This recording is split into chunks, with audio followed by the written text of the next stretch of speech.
So this topic basically blends the two previous topics into one. Recall that up till now we've been talking about direct variation and inverse variation, and depending on how the word problem is structured, we set up the equation differently. The idea is this: if they use the key terms directly, then whatever variables you're using, in this case y and x, they belong on the same level of the equation, right? No fraction bars or anything. But the key term is inversely, then the two variables that you're working with, one of them will go in the denominator, and it's usually going to be the second variable. Do note that regardless if you have inversely or direct, it always starts off the same way, y equals k. So no matter what, this part here will always be the same. So the only thing that's different is where do you place the other variable. If it's direct variation, you place the other variable on top. If it's inverse variation, you put them on the bottom. So these problems that you'll face in this topic, you just have to be able to read the story and figure out how to set up the equation. But those steps, those skills that you've learned in the past topics, they all apply. Let's take a look at two examples here.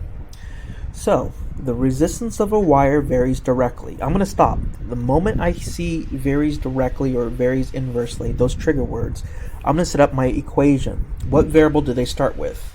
Resistance R. So immediately I'm going to write R equals K. Every single proportion problem you can start off the same way. Variable equals K. Now since they use direct, any other variable that I'm going to read will go on the same level. So what's the first variable I read?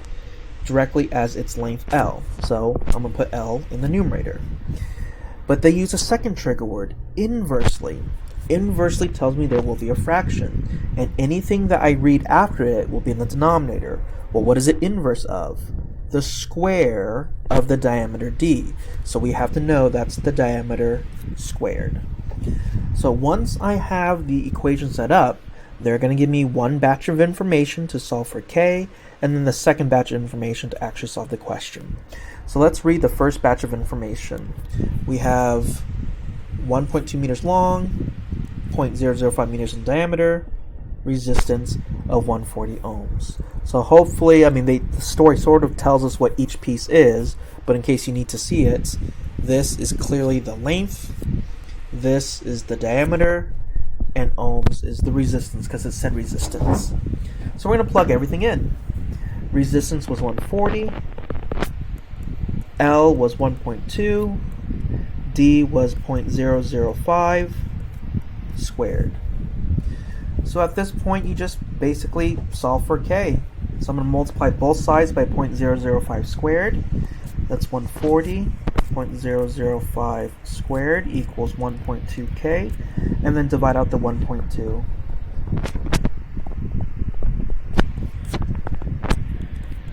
And at this point, it's just a calculator problem. So I'm going to take out my calculator and type it all in. Hopefully I don't mistype it.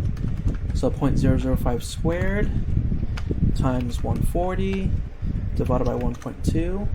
So I get a weird decimal number, which is fine. So I get k is about 0.0029167. So then I have my complete equation. R is equal to 0.0029167 L over D squared. Next, they're going to give you a second batch of information. Find the resistance of a wire that is 3 meters long and a diameter of 0.008. So clearly they gave us L and D, so you just got to plug everything in. R equals 0.0029167, L was 3, D was 0.008, and then don't forget the square. So the rest is just popping that guy into your calculator. So multiply the 0.0029137 by 3, and then we're going to divide it by 0.008 squared.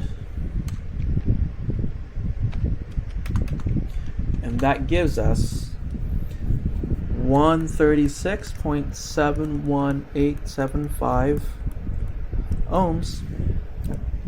So I mean, I hope you guys are noticing that these examples, or this example, is just our two past topics combined. The hardest part will be able to will be reading it and coming up with the equation, but hey, that's what we're practicing.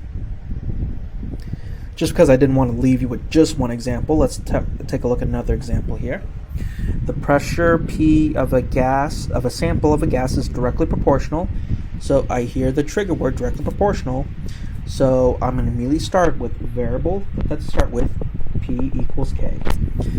So since it's directly proportional, whatever I read next will go on the same level. Directly proportional to the temperature T, so that goes on the same level. And inversely proportional, so they give us a new trigger word. Inversely proportional means fraction bar to the volume, V. So using the first sentence, we were able to build the equation. So now they're going to give us one set of information to solve for K. So a 100-liter container, we have to know that liters is a unit of volume. A container of gas exerts a pressure of 33.2 kilopascals. Even if you don't know what kilopascals is, they flat out told you it's pressure. And at a temperature of 400 kelvins. And again, even if you didn't know what kelvins was, they flat out tell you that was temperature. So let's plug everything in. Pressure was 33.2. Temperature was 400. Volume was 100. So 400 divided by 100 is 4. Divide both sides by 4. 33.2 divided by 4 is 8.3. So now we have our complete equation. P equals 8.3 T over V.